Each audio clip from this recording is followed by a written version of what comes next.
Welcome back to Face to Face. I'm John Ralston. We're talking to Heidi Harris, the Kate on Radio talk show host who caused all that controversy over the Reid car bomb. She essentially said she couldn't verify it. I want to talk more about that before we get into your take on the elections. And I'm going to talk about the RJ wrote a story about this, said there was some backlash. When asked whether she was aware of news accounts of the incident, Harris said, "All I'm doing is raising questions. I'm not an investigative reporter. I don't have time to spend hours of my life digging up old police reports."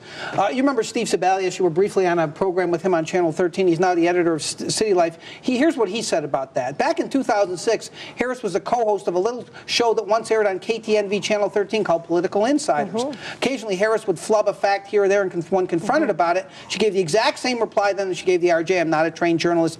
I don't know about the standards and practices of journalism." While that's manifestly true, one doesn't have to be a trained journalist to know the difference between the truth and a lie, or to at least care about the difference. Let me ask you. We don't have an hour to discuss how quickly I wanted to leave that show, do we? No, I don't want to talk about that program. Here's what I want to talk about. I'm glad you've acknowledged you're not a journalist. You've said that before.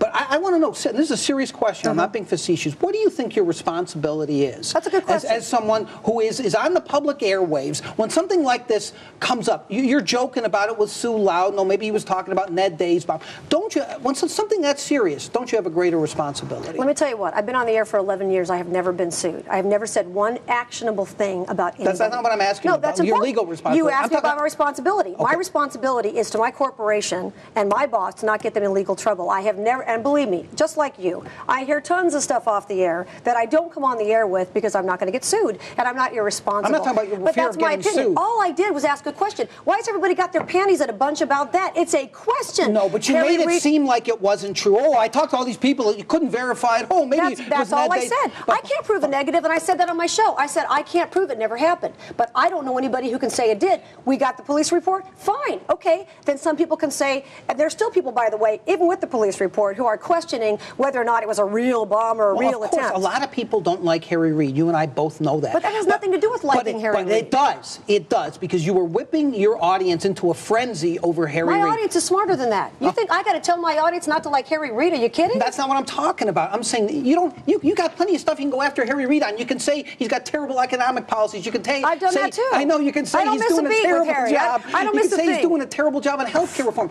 Why? I mean, you think hindsight is always 20/20, right? But think about it now. His family was obviously frightened. His wife was frightened. Whether it was the mob or someone who didn't like him or whatever. I mean, this is a serious thing, is it not? Okay, so he can say she's full of it. Here's a police report. End of it. Why is everybody so upset still? Well, I don't understand. I'm not upset. Because I went after their king. Is that the deal? I'm just asking you why you think that's a responsible thing for anybody to do, whether you're a journalist or not. It's a question to ask. I ask all kinds of questions. I poke at people all the time. Well, That's what I do. Ask questions. Well, I mean, I could say to you, gee, Heidi, I heard that someone tried to kill you. Is it true?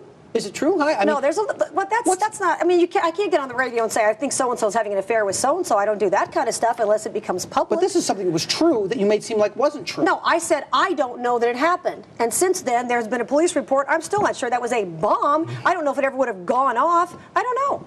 I'm not a bomb expert. You're not either. I don't know what happened. You seen any pictures of it? I haven't seen any pictures of it. Before I wrote a word about it, I tried to find out what happened. Okay, I understand that. But you write a column and you call yourself a journalist, and I'm a talk show host. You're putting that in quotes. Yeah, because you're biased and everybody knows it. How am I biased? You're totally biased to the left. You know that. Biased? Everyone knows you are. Do you want to get the list of the Republicans who will come on here? In fact, we're going to have at least one who's coming on the program who will say that I'm fair. That's not the issue. Maybe you have some Republican Facebook friends. I'm not saying you hate Republicans. I'm making the point. You're biased. Everybody knows. Whether I have a political ideology or not is not the issue. I'm saying, don't you have a greater responsibility to your audience to not just say anything that's a little bit outside, to not say anything? No, I think you should be provocative. I think that's great. I think you should be controversial. That's the word, provocative. I just think you have a responsibility to try to get to the truth too, don't you? Right, but one thing I never do is I never say anything for effect. I have no P.T. Barnum in me whatsoever. I truly did not know anything about it. That's why I ask a lot of people, have you heard? They all said, no, I don't. The most I could get was a rumor. Talk to people who could blow up your car, and they said, if we wanted to take him out, we would have. Other people say the mob was not mad at Harry Reid for a lot of reasons. So there you go. All right. You and I are going to agree to disagree on this for now, but we have about a minute left. I do want to get your take on these elections. I think people read too much into elections across the country, but on the other hand, you can't take some potential lessons. What do you think those elections tell you? I think they tell you the tide's turning back for conservatives, more so even than Republicans. People are ticked off. They're not happy about Obama's policies. We all knew it'd be bad, those of us on the right. We didn't know it'd be this bad this quickly. It's been like, nah, nah, nah, nah, nah. What are you going to do? There was polling taken that said it wasn't a referendum on Obama, it was a referendum on the economy. Depends on who you ask. No, the actual polling. I know, but David Axelrod tried to make it sound as if Obama really helped Corzine come that close. That's a good thing. Talk about spin. They need a rinse cycle with their spin. That's politics. That's all right. I expect them to do that. Let me ask you real quickly about the New York congressional race. There seems to be maybe an ominous sign for the Republicans there. That's a Republican seat. It's been a Republican seat since the Civil War. They really blew that, didn't they? I don't know. If you look at the Skozafava, I know I'm going to screw this up. Skozafava, the amount she got, if you add that to what Hoffman got, she would have won. Yeah, maybe. He would have won. Well, no, I understand that. Right. And there's a new word coming around now, David Axelrod. It's Palenistas. Apparently the Palenistas. Are you a Palinista, just so we know? Oh, yeah, I love Sarah Palin. You're a Palinista. Been on my show. Her family's been on my show. Absolutely. I like her very much. The dad. Chuck and Sally, all of her brothers. She has been on the show. Sure. I bet you were nice to them, too. I was nice to Tom Daschle, too. I was nice to Madeleine Albright, too. Oh, my God. All right, I'm going to get I was even nice to Gene Simmons when I had to interview him. The guy from KISS? Oh, please, don't get me started. Heidi Harris, thanks for taking the time to come on here. I really do appreciate it. Here. And when we come back, we're going to talk to Chuck Muth and Steve Wark about the future of the Republican Party nationally and right here in Nevada. Back in a moment.